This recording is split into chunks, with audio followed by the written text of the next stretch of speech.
کہ یہ جہیز میں آیا ہے, تو پھر پولیس والوں کو ایک لفظ یعنی وہ میں ورڈنگ خود بتاؤں گا کہ اس کو بولنا تجھے شرم نہیں آتی کمبخت, پہلی رات کو بھی بیوی کو اپنے بستر پہ نہیں سلا سکا, وہ بستر بھی وہاں سے آ رہا ہے سسر کے گھر سے, شرم نہیں آتی؟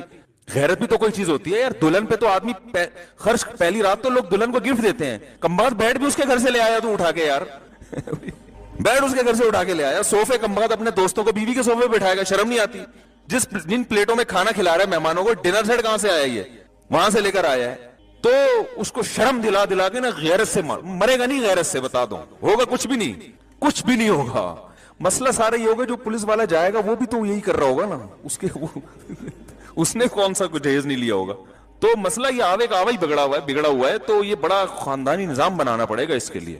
تو بہرحال کوئی کیس ہونا چاہیے جہیز ویز پہ, بھائی جس نے جہیز لیا اریسٹ اندر. تو جب تک یہ حکومت کنٹرول نہیں کرے گی, یہ چیزیں کنٹرول نہیں ہوتی, تو بھائی جب تک آپ کے ہاتھ میں حکومت نہیں آتی ٹھیک ہے, تو جہیز پہ پابندی, بارات پہ پابندی, جہاں کھانا ہو رہی ہے کھانا کھلا کون رہا ہے, لڑکی والے کیوں کھلا رہے ہیں بھائی؟ تم زیادہ فنڈر بننے کی کوشش کر رہے ہو, آپ صلی اللہ علیہ وسلم سے زیادہ سخی بن رہے ہو. تو آپ نے تو اپنی نکاح پہ ولیمہ کیا ہے, ولیمہ پیغمبروں کی سنت ہے, بارات تو اس عربی میں بارات کا لفظ ہی نہیں ہے, اتنی فصیح و بلیغ زبان کے باوجود بھی یہ لفظ ہی نہیں ہے. تو یہ بڑی معاشرے میں جو ہے نا اس کی ضرورت ہے, یہ تو حکومت کر سکتی ہے, حکومت تو نہیں کرے گی, وہ تو کرنے کے کام نہیں کر رہی, جو نہیں کام کرنے کے وہ کر رہی ہے. وہ تو ہمیشہ سے حکومتوں سے تو ان سے تو زیادہ توقعات لگانی نہیں چاہیے نا. حکومت تو جو اچھے کام کرے بس اپریشیٹ کرنا چاہیے, یہ والا کام آپ نے بہت اچھا کر لیا ہے, اچھے پھر بھی نہیں ہے آپ نے یہ, میں بھی جب کبھی حکومت کی تعریف کرتا ہوں نا تو میں یہ کہتا ہوں یہ کام گورنمنٹ نے بڑا اچھا کیا, بس اس حد تک. یہ کبھی میں نے نہیں کہا کہ گورنمنٹ بہت اچھی ہے, یہ میں اتنی بڑی ذمہ داری کی, یہ بھی نہیں کہتا کہ گورنمنٹ بہت گندی ہے. بھئی یہ اچھی بری کی ٹھیکہ ہم نے تھوڑی لیا ہوئے, تو اللہ بتا دے گا کون اچھا. ہم تو یہ کہہ سکتے ہیں یہ والا کام کیا کیا ہے, بہت اچھا. تو اس کی وہ ایک لطیفہ اکثر میں سناتا رہتا ہوں, دوبارہ سنا دیتا ہوں. تو جب میں تعریف کیا کروں نا, فلاں وزیر اعظم نے یہ تقریر بہت اچھی کی ہے, یہ فلاں کام بہت اچھا کیا, تو مطلب ہوتا ہے یہ کام بہت اچھا ہے. باقی خود کون بہت اچھا ہے نہیں ہے یہ تو اللہ آخرت میں فیصلہ کرے گا, ہمیں کیوں فتویٰ کسی پہ لگائیں کون اچھا کون برا. اچھا بھی ہو سکتا ہے, برا بھی ہو سکتا ہے. تو وہ ایک آدمی تھا نا, اس کی بیوی اس کو اچھی نہیں لگتی تھی تو ایک دن بیوی بڑی سج دھج کے آئی کہ آج تو میں اپنے میاں کو اچھی لگوں گی. بڑا زیور پہنا اور اس نے بڑے شاندار خوبصورت کپڑے پہنے, دوپٹہ بھی بڑا اچھا. تو بیگم سے کہہ رہی, شوہر سے کہہ رہی ہے بیگم کہ یہ میرا دوپٹہ کیسا, کہہ رہے بہت اچھا بھائی, ویل ڈن, بڑا زبردست. اور بیگم یہ چوڑیاں یہ بھی تمہاری بڑی اچھی ہیں, ساڑی بھی بڑی اچھی پہنی ہوئی ہے, ایک ایک چیز کی تعریف کر, میک اپ بھی بڑا اچھا. کہتا ہے پھر اچھی پھر بھی نہیں لگ رہی, ساری چیزیں اچھی ہیں مگر تو اچھی پھر بھی نہیں لگ رہی. تو گورنمنٹ تو اکثر اچھی کہاں ہوتی ہیں, کام کچھ اچھے کر لیتی ہیں تو اس میں کہہ دینا چاہیے. تو اللہ کرے کچھ اچھا کام گورنمنٹ یہ کر لے, جہیز پہ پابندی لگا دے. اور بارات, اب دیکھو 12 بجے لائٹیں بند ہونے کا کہا تھا کہ 12 بجے کے بعد, لیکن کھل رہے ہیں ہال, 12 بجے کے بعد بھی کھل رہے ہیں, 1-2 بجے تک چل رہے ہیں. وہ پولیس والے آتے ہیں, کچھ پیسے ان کے ہاتھ میں رکھے, 12 بجے انہیں لائٹ بند کی, 5 منٹ بعد دوبارہ لائٹ آن ہو گئی. تو وہی ہے حساب کتاب چل رہا ہے. تو کہاں سے کہاں بات چلے گی, جلدی سے بات کو سمیٹ کے ختم کرتا ہوں. دیکھو وہ برائیاں جس میں کلچر آپ کے خلاف جا رہا ہے, اس میں بڑا, کیونکہ انسان خاندان سے کٹ رہا ہوتا ہے پھر. تو اصل آزمائش یہاں پہ شروع ہوتی ہے, اصل آزمائش بولو بھائی یہاں شروع ہوتی ہے کہ آپ اللہ کو مانتے ہیں یا نبی صلی اللہ علیہ یا معاشرے کو مانتے ہیں. تو یہاں پر لوگ آپ کو کہتے ہیں یہ بہک گیا ہے. تو یہ جو آیت میں نے پڑھی, ان ربک هو اعلم بمن ضل عن سبیلہ وهو اعلم بالمہتدین, اے نبی ان کی مخالفت سے آپ پریشان نہ ہو, تیرے رب کو خوب اچھی طرح معلوم ہے کون بہک گیا ہے اور کون سیدھے راستے پر ہے. تو اللہ نے تسلی دے دی کہ پبلک کی ملامت کی پرواہ مت کرو, آخرت میں اللہ فیصلہ, تم آخرت پر ایمان رکھ کے یہ کام کر رہے ہو نا. اگر ایمان نہیں ہے تو بھائی پھر تو انہی لوگوں میں شامل ہو جاؤ. اگر ایمان ہے تو بے فکر رہو, اللہ کو جس کے لیے کر رہے ہو نا اس کو پتا ہے. دیکھو جس کے لیے کر رہے ہوتے ہیں اسی کو ہی پتا نہ ہو تو انسان ٹینشن میں آتا ہے نا. بھائی جس کے لیے آپ, جس کو خوش کرنے کے لیے کوئی کام کر رہے ہو, اسی کے بارے میں اطمینان نہیں کہ پتہ نہیں یہ خوش ہو رہا ہے کہ نہیں ہو رہا, تو آدمی آئے گا ٹینشن میں. دیکھو آپ کسی کمپنی میں جاب کر رہے ہو, باس نے کوئی کام آپ کے ذمہ لگایا کہ یہ کرو, باقی جو آپ کے ساتھ دوسرے جو امپلائیز ہیں وہ کہہ رہے ہیں کہ یہ کام مت کرو, باس اس پہ خوش نہیں ہوگا. لیکن باس نے آپ کو الگ سے فون کر کے کہا ہے کہ یہ کر لو, میں تمہیں ترقی دے دوں گا, تنخواہ بھی بڑھا دوں گا, تو آپ پرواہ کرو گے لوگوں کی؟ وہ جتنا مرضی کہیں ابے بھائی نہیں کر یار, ہمیں پتا ہے باس ان چیزوں سے ناراض ہوتا ہے, ادھر سے باس بار بار کال کر کے کہہ رہے ہیں ان کی بات نہ ماننا, میں کہہ رہا ہوں نہ کر لے, یہ تم سے حسد میں جیلسی میں کہہ رہے ہیں. تو آپ جو باقی ملازمین ہیں ان کی بات مانو گے؟ آپ اگنور، آپ ان کو کہے بھائی میرا ٹائم ویسٹ نہ کرو، مجھے پتا ہے کیا صحیح ہے کیا غلط ہے. تو آپ کیا سمجھتے ہو کہ آپ نے نماز کی توبہ کر لی اللہ معاف کر دے گا؟ اللہ کہے گا معاف کر دوں گا. معاف کیا کروں گا؟ ٹائم پہ پڑھنی تھی نہیں پڑھی، یہ جرم معاف کر دوں گا. لیکن جو دین آپ کے ذمے ہے وہ کوئی مفتی یا مذہبی اسکالر معاف نہیں کر سکتا. اس میں ہمارے پاس اللہ کی طرف سے دلیل ہوگی. یہ لوگ جو کہتے ہیں نا قضائے عمری کی کوئی دلیل دو، ان سے بولو معافی کی دلیل دو آپ، کہ بغیر پڑھے نمازیں معاف ہو جاتی ہیں. تم کہاں سے اللہ کی طرف ایک ایسی چیز کی نسبت کر دیتے ہو جس کا اللہ نے کوئی ذمہ داری نہیں لی ہے؟ کتنا بڑا جرم کیا، نماز کو ساقط کر دیا بغیر کسی دلیل کے. ہے بھائی دیکھو، جس کا حق ہے اس کو حق ہے نا کہ وہ ساقط کر دے. مثال سے بات سمجھاتا ہوں. آپ نے مجھ سے 1,00,000 روپے لیے اور پی گئے. آپ نے کہا تھا 1 مہینے بعد دوں گا. بھائی یہ بچوں کو خاموش کروائیں اوپر، ٹھیک ہے؟ آپ نے مجھ سے 1,00,000 روپے قرض لیے. قرض کس کا تھا؟ میرا. آپ نے کہا 1 مہینے بعد دوں گا. آپ 1 مہینے بعد نہیں دے رہے، ترسا رہے ہیں، تڑپا رہے ہیں. 6 مہینے گزر گئے.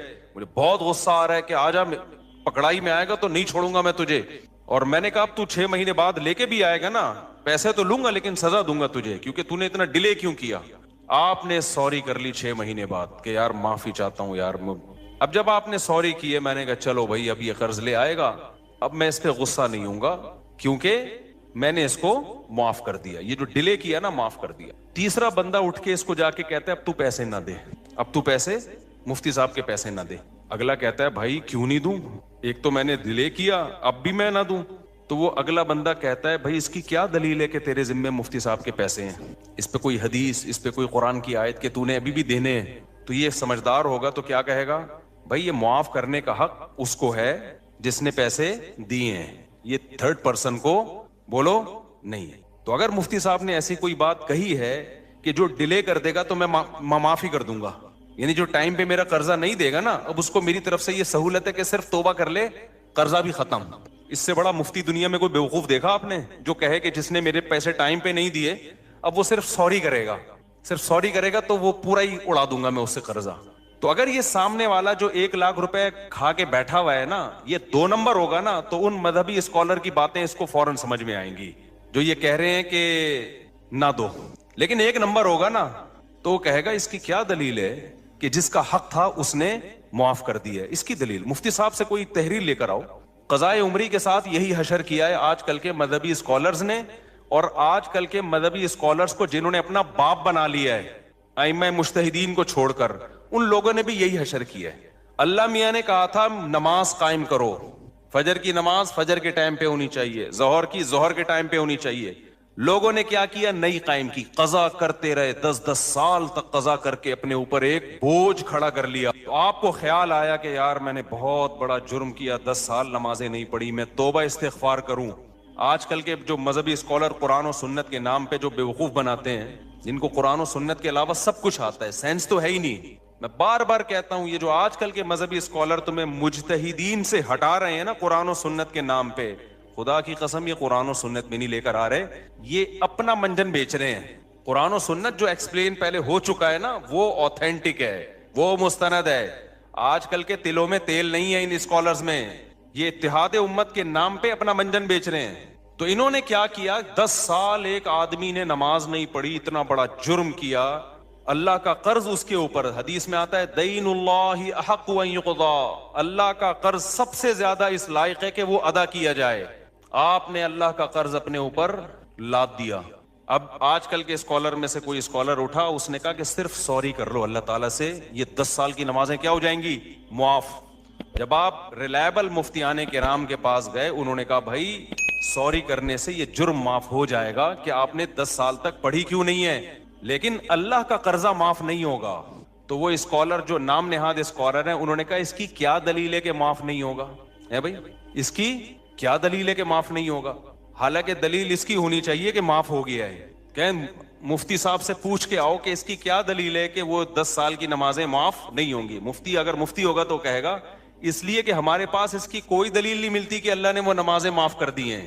لہذا جو اسکالر یہ بات کر رہا ہے نا، مفتی کہے گا کہ اس سے پوچھ کے آؤ کہ اس کی کیا دلیل ہے کہ سوری سے وہ ساری نمازیں ذمے سے ساقط ہو جاتی ہیں توبہ کرنے سے. کیونکہ تمہارے پاس کوئی دلیل نہیں ہے کہ اللہ نے وہ معاف کر دی ہیں, تو تم اللہ کی طرف اس بات کی نسبت کیوں کر رہے ہو جو اللہ نے کہی نہیں ہے؟ کہاں اللہ نے لکھا ہے کہ جان بوجھ کر نماز چھوڑ دو گے تو میں نمازی ذمے سے ساقط کر دوں گا؟ کہیں لکھا ہوا ہی ہے؟ بولو بھائی کیا ہو گیا؟ کہیں ہے قرآن میں حدیث میں کہ جو 10 سال چھوڑے گا تو خالی سوری سے اس کا قرضہ معاف کر دوں گا؟ آپ خود قانون ساز بن گئے ہو. لوگ کہتے ہیں کہ جی حرج بہت ہے 10 سال کی نمازیں پڑھنے میں, اور اسلام میں تنگی نہیں ہے. حرج جب ہے جب 10 سال کی نمازیں ایک دن میں ہو. 10 سال کی نمازیں 10 سال میں کر لو بھائی. 1 کروڑ روپے لے کے کوئی بندہ پی گیا نا, روزانہ پیسے لے رہا تھا بٹوے سے نکال کے, کھربوں روپے جمع ہو گئے. تو جب تک جس کے پیسے چرائے ہیں وہ معاف نہ کرے اور آپ کے پاس دلیل نہ ہو کہ اس نے معاف کر دی ہیں, کیا وہ کروڑوں روپے معاف ہوں گے اس بیس پہ کہ یہ حرج ہے ان کروڑوں کے ادا کرنے میں؟ کورٹ یہ کہہ دے گی کہ بھائی تھوڑے تھوڑے کر کے پے کر دو, ایک دم نہ دو. ذمے سے ساقط کر دینا یہ آج کل کے مذہبی اسکالر کی بہت بڑی جرت ہے, جو انہوں نے کس کی طرف نسبت کر دی بغیر کسی دلیل کے؟ کس کی طرف نسبت کر دی؟ اللہ کی طرف. اور ایسے جاہل ہیں, مطالبہ ہم سے کرتے ہیں کہ قرآن حدیث سے دلیل لے کر آؤ کہ 10 سال کی نمازیں قضا کرنا لازم ہے. بھائی جس نے معاف کی ہیں آپ اس سے دلیل لے کر آؤ. کہاں اللہ نے لکھا ہے کہ میں نے معاف کر دی؟ قرضہ اللہ کا ہے اور معاف کون کر رہے ہیں؟ آج کل کے اسکالر. خوف بھی نہیں آتا خدا کا ان لوگوں کو, شرم بھی نہیں آتی. سمجھتے ہو کہ نہیں سمجھتے ہو؟ اور جب میں جذباتی ہوتا ہوں نا تو آج کل کے کچھ اسکالرز نے میرے خلاف مضمون لکھنا شروع کر دیا. مفتی صاحب کچھ ٹاپکس ایسے ہیں جس میں اعتدال سے ہٹ جاتے ہیں.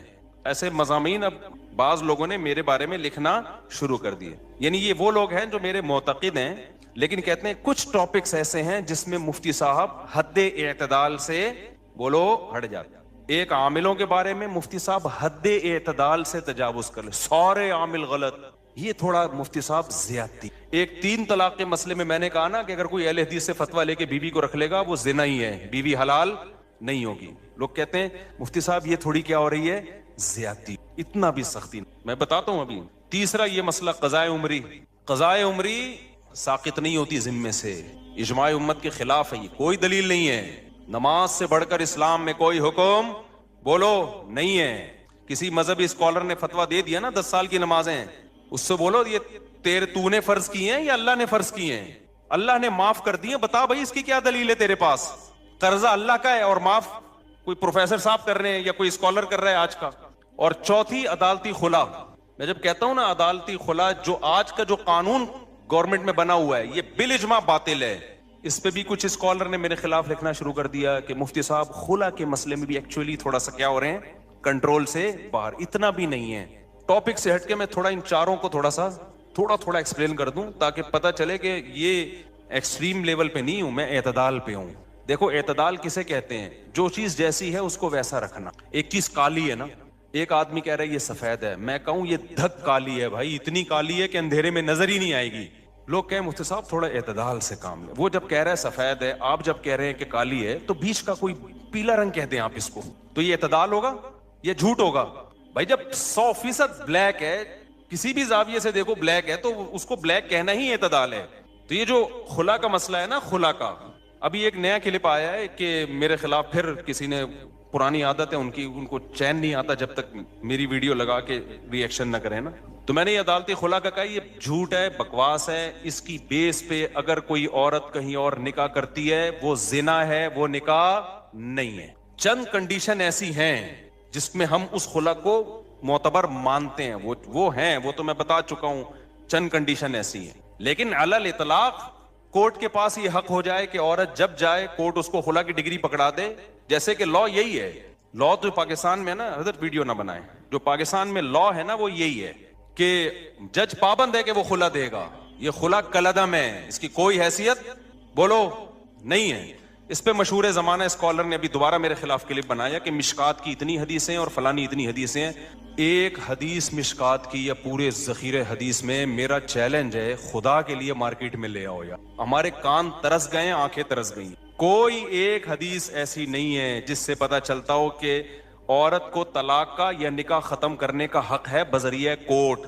شوہر ظلم کر رہا ہو نا مخصوص نوعیت کا, اس کی بات میں نہیں کر رہا, وہ تو میں بھی مانتا ہوں. نارمل کنڈیشن میں یا چھوٹی موٹی باتوں میں ایک عورت نہیں رہنا چاہتی, وہ کہہ رہی میں نہیں رہنا چاہتی, یہاں شوہر کی مرضی کے بغیر عورت علیحدگی نہیں لے سکتی. اسلام میں نکاح میں داخل ہونے کا عورت کے پاس حق ہے, نکاح سے نکلنے کا عورت کے پاس اسلام میں رائٹ نہیں ہے. اب خواتین کو یہ بات اگر سمجھ میں نہیں آتی, چھوڑ دیں اسلام, اسلام کو چینج نہ کریں آپ, اسلام چینج نہیں ہو سکتا. سمجھ میں آ رہی ہے بات کہ نہیں آ رہی؟ آپ چھوڑ دیں بھائی, ہمیں یہ اسلام میں لگتا ہے یہ ظلم ہے عورت کے اوپر, تو نہ لاؤ, آپ جاؤ کسی ہندو سے شادی کرو, آپ اس کے پاس, ان کے پاس ہر وقت حق ہے بھائی. جیسے ہندو خود طلاق دے سکتا ہے, عورت بھی جب چاہے عدالت سے خلا لے سکتی ہے. اسلام میں ایسا ہی ہے. کوئی اسکالر یہ بات کرتا ہے نا کہ نہیں ایسا نہیں ہے, تو آپ میرے سامنے بٹھا دیں اس کو, آن لائن لے آئیں اس کو, مشہور آدمی ہو, ہر آڑا ترچھا مشہور ہونے کے لیے بعض دفعہ آ جاتا ہے, تو میں بتاؤں گا مشکات میں کتنی حدیثیں ہیں, بخاری میں کتنی حدیثیں ہیں, وہ سارے میں ان کمبختوں کو ترجمے تک نہیں آتے ہیں حدیثوں کے.